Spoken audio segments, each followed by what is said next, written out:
Olá, meu nome é Laís e sejam bem-vindos ao meu canal.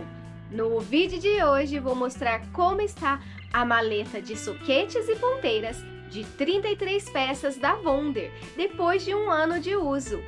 E antes de começar esse vídeo, eu quero te convidar a se inscrever no meu canal, deixar um like, pois me ajuda muito. Então bora pro vídeo!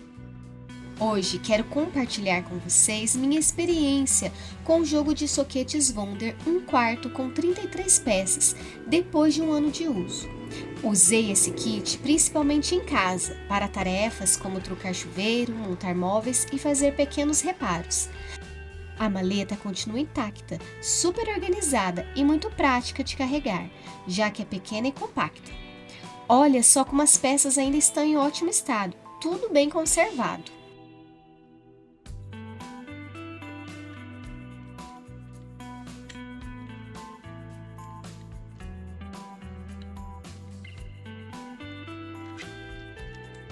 Olha isso, o clique é preciso, não tem folga e a catraca gira bem suave.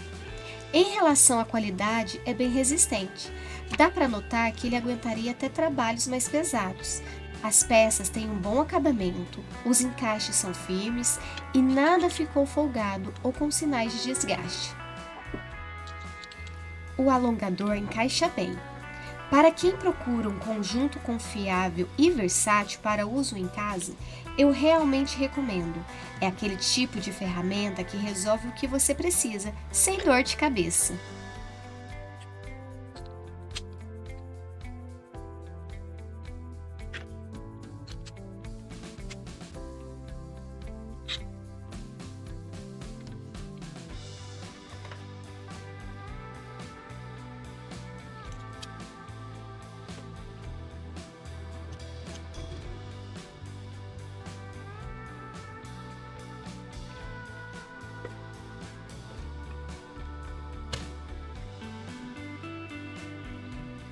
Então é isso, pessoal. Espero que tenham gostado.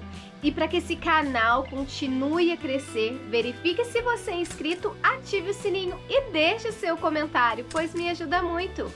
E até o próximo vídeo.